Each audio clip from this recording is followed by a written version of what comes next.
Hey guys, and welcome back to the Let's Get Real podcast. This is the very first episode of the mini bonus type fitness episodes we're going to be releasing, answering your fitness related questions. As you've heard at the end of all our episodes, we always ask you to send in questions. So we have created these episodes to answer them. If you have any more, please send them over and we'd love to answer them. And yeah, I hope you enjoy. Right, shall I say the first question? Go for it. So the first question is, do you both train together? Sometimes we have done. Yeah, we actually live very close together, which is handy. Very useful. So we have trained together, but not on an everyday. Yeah, we don't train together every single day. We just do it every so often for more like for fun and just to like challenge each other. Because like we're both really good at pushing one another. Yeah, we train at different gyms basically. So yeah, and day passes are expensive. Yeah, exactly. So as and when we can, we will, but not exclusively together. Yeah. Okay, next question. Okay, this one's good. What's the best way to start in the gym if you haven't before? I'd say have a plan of what you want to do or what you're going to do, so that you kind of know what you're doing. You're not walking into the gym like completely clueless. Yeah, I'd say as well, like work out what your goals are. So once you know what your goals are, it's quite easy to kind of then act accordingly. So think, what are my goals? Then get a little plan. Like even if you write in your notes before you go into the gym what you want to do. Yeah, definitely. And then also I'd say get a coach or even just a friend. If like a friend has been to the gym before, knows what they're doing, go with them so they can teach you, or get a coach to help you. Or just ask like a personal trainer at the gym, because like exactly. a lot of the times they will want to show you like how to use the equipment. Yeah, quite a lot of the time, if you see personal trainers in the gym who aren't with clients, they're probably just like clearing up around the gym. They're going to be so happy if you go up to them and ask for help, because they're going to be like, okay, this is so much more fun and I actually get to help someone rather than just tidying up after people who leave their weights about. So definitely go and ask people in the gym. Yeah. Next question. How often should I rest? This one's quite a difficult question, because it depends how often you want to train and like what your goals are and how much volume you're doing. Yeah. It really depends. Definitely you need rest days in your week. Rest is so important. You're never going to get any good quality progress without resting. Do they mean rest days or rest periods in a session? Oh, I read that as rest day. I read that as rest period. Like, I don't know. Well, both is good. Like, yeah. So all rest. For rest days, we'll answer it first, then the other one. So for rest days, I'd say probably like 2 to 3 a week, depending what your goals are. Yeah. They're really important. Like I said before, to get progress, you need to rest. Your body needs to recover in order for you to push it the following day. Then do you want to answer the rest periods? Yeah. So personally, I don't time my rest just because I don't know. I think some people feel like you should time your rest. Some people don't. I time my rest. Do you? Yeah.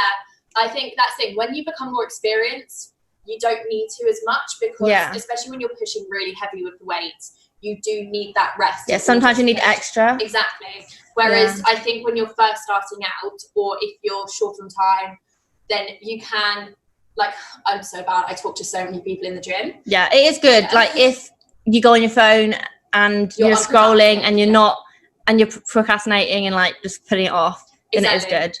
Yeah, and I think it depends really, like we said, what your goals are in the gym. Like if you're really trying to create an intense workout, then having shorter rest periods is better. But then if you're doing strength training and like you're a power lifter and you're hitting PBs, then you might need like 10-minute rest. Yeah, I'd say for the average gym goer, 1 to 2 minutes is perfect for what they're doing. Yeah, it depends basically, but yeah. Okay, next question. Should I measure my food raw or cooked for the weight of it when tracking macros? So do you measure your? Yeah, I track at the moment. So when I do my food, I will always measure it raw. Yeah, just because it's or the uncooked weight. Yeah. It's so much easier and just better. And also most of the packets will be, the measurements will be for the raw food. So for example, with pasta, it's going to get a lot heavier because the water goes into it once you've cooked it. So if you're scanning the barcode and it's pasta and you say it's 100 grams, if you're doing 100 grams of uncooked pasta versus 100 grams of cooked pasta, they're going to be really different outcomes. And that's when you can kind of struggle to track your calories. Yeah, definitely raw. Like chicken, I always weigh it before. Especially, I buy bigger packs of chicken. So obviously, you know, I need to split it up. So yeah, or if you are doing it cooked food, then just make sure that when you're searching it on whatever app you use to track your food, that you are searching for the cooked version. Just to make sure it's accurate. Am I doing the next one? Sure, go for it. How do you lose weight without losing muscle? So high protein, basically. Yeah, pretty much. You want to also don't drop your intensity of your training. So quite a lot of people think, oh, I'm going into a deficit, which is of course how you lose weight. So I'm going to reduce the intensity of my workouts. No, you should still be hitting and trying to maintain and also gain as much strength as possible. That's the best way to keep the muscle and make the muscles pop, especially when you're going into a deficit. And high protein is really important. So don't just do cardio, basically. Like especially if you want to hold on to your muscle, you got to still be doing resistance training. 100%. I think, and high protein, basically. Those I'd say are the biggest two. And also like a huge misconception within the fitness industry is that when you want to lose weight, if you're doing weight training, then you just lower the weight and you increase the reps because that's going to somehow burn more calories. It doesn't. It doesn't at all. The best way is to stick with your current plan, and actually your weight training should stay the same and everything else should adapt to it. Especially your nutrition, and obviously you'll do cardio and stuff like that, but don't cut out the resistance training. And high protein. Yes. Said it so many times. Okay, next question. Okay, here we go. Do I need to work out every day? No. Short answer, no. You shouldn't work out every day just because your body does need rest. So I'd say at least 2 rest days.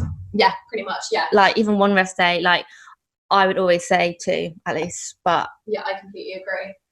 You should not be working out every day. Like this basically leads on from what we were talking about earlier. Like you need your rest, you need your recovery, and you're never going to be able to push yourself as much in the gym if your body's tired and like if anything, it'll be more detrimental to work out every day than than having rest days. Like your body's gonna just get so exhausted and people chuck a whole bunch of, it's kind of like a bit different. People chuck a whole bunch of what I like to call like junk volume into their sessions, and it's kind of the same principle. You sometimes less is actually more. Exactly. You just need to make sure the intensity of your sessions are up there. And also like when I'm bulking, I normally only work out 4 times a week, and that is literally so that A, I'm not burning too many calories, and B, I need the rest. It's like a lot of like you might think, oh, you're just sat at home like resting, but actually your body's repairing itself. You know. Like you burn calories from repairing. Like, within your body, your muscles. So so basically no. Is it my go? How to stay motivated for the gym? Okay, so I don't know if this is a good viewpoint, but it's my viewpoint.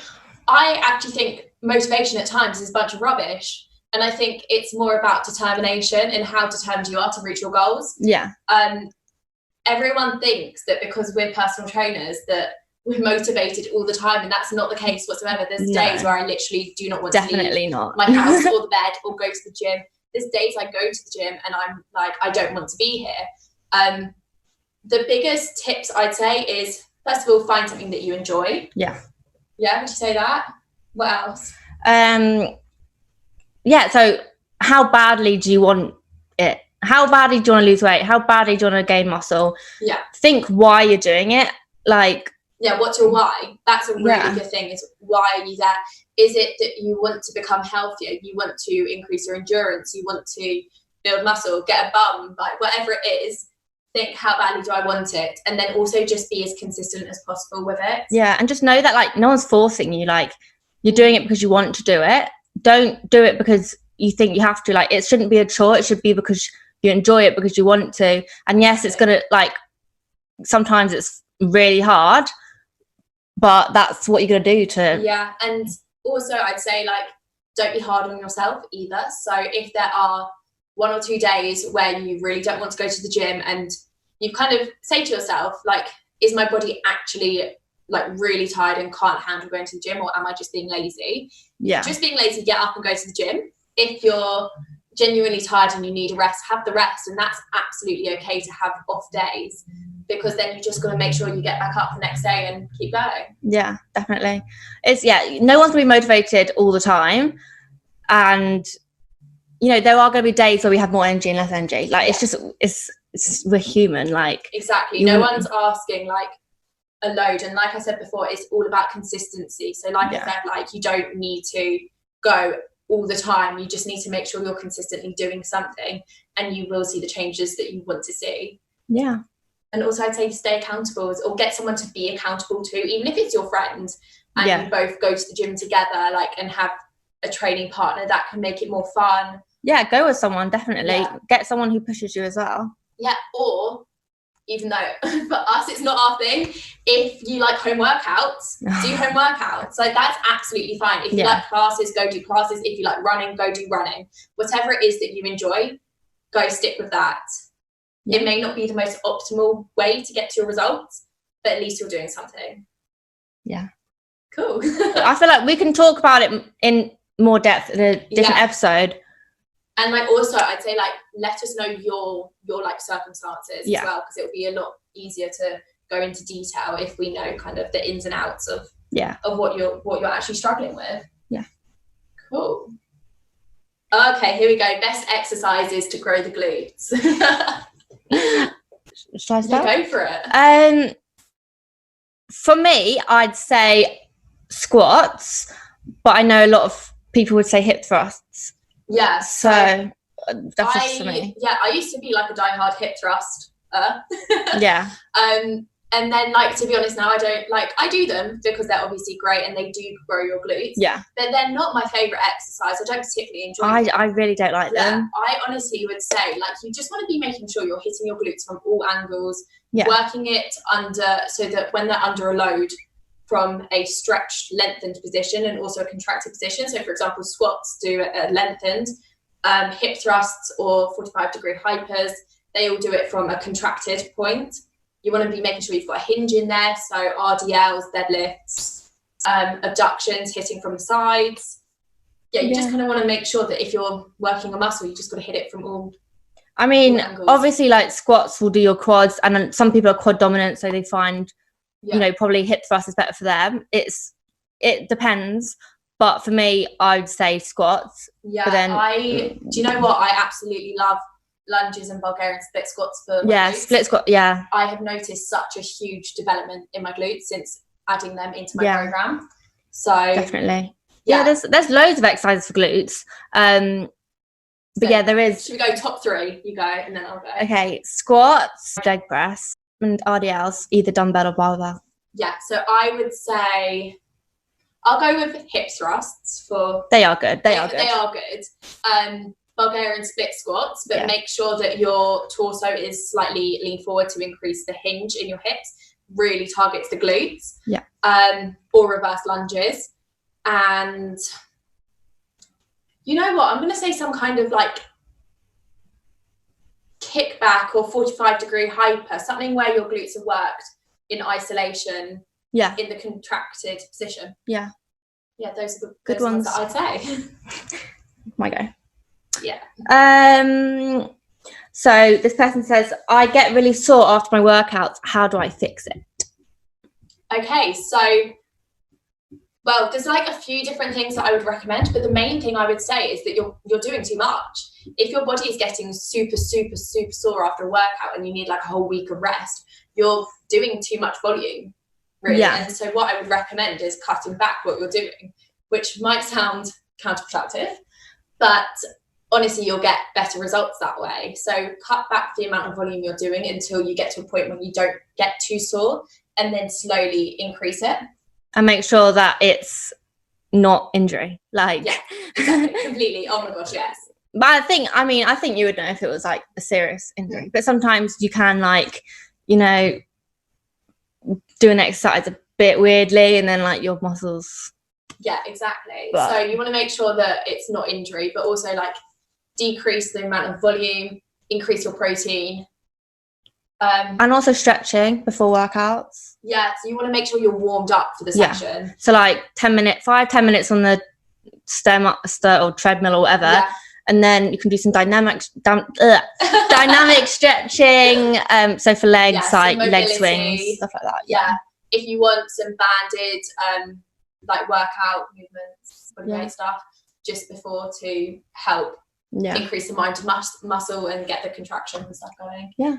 But that's what I do. Like, especially for legs, I spend a good 10-15 minutes 100%. Warming up. Yeah. I find it really useful. So even though, because I know there's a lot of controversy with banded exercises for your glutes, they're never going to grow your glutes. However, I still do glute activation to begin with, because for me it really helps my mind to muscle connection for then the rest of my exercises. So although that's not actually going to be building them and growing them, it helps me with the exercises that will. And it bands are also good as like finishers, like just to burn. Like it's not going to grow, obviously you need to be doing heavy weights, but they are good to kind of make sure you are feeling the burn more. Like exactly, they help the pump. Here we go. How much weight should I lift when weight training? Well, it's all relative, isn't it? Like once depends. Again, what are your goals? If you want to do, most people I'd say generally are trying to grow muscle and build muscle, so you want to kind of be sticking within the like 8 to 15 rep range. And then you just got to say to yourself, so for example, if you're doing squats for 10 reps, then you would say, okay, well, I don't want to go to complete failure. So what weight could I realistically lift for, let's say 12 reps, but then you're going to stop on the 10th. Then so for example, if you picked 40 kilograms for your squats and you could easily do 15 reps, you know that that's going to be too light. You know you're going to need to increase the weight to fit the rep range. So fit your weight to the rep range rather than your rep range to the weight, I'd say. Yeah, that's the question I get asked a lot. Like, when should I increase the weight? And it's like, well, if you're hitting 12 or 15 reps, whatever, at a fairly easy, you know, it's comfortable. With good form, then that might be a sign to increase the weight. Exactly. Slowly and gradually, like, you know, in increments, but... Exactly. And also remember, like, loads of people forget about this, there is the 1.25 plates. They're tiny. It just means you're adding 2.5 kilograms onto your lift, which everyone's like, oh, what's the point? There is so much point. Well, for bench, especially, like, you can't go up in like 5. Like, do you know what I mean? It has to be small, so... Yeah, and remember that with progressive overload, which is what you need in order to grow your muscles, it doesn't matter how small the increased weight is or the increased tempo or whatever it is that you're adding onto it. If you're doing more than the last week, you're making progress. Yeah, exactly. And also, like, we're not going to say you should be doing 40 kg squat. Like, everyone's different and everyone has different strength levels and stuff, so it literally depends on how, like, only you know how easy squatting 10 reps at 40 is. Like, so, you know, you need to think, right, on a scale of 1 to 10, how easy was that?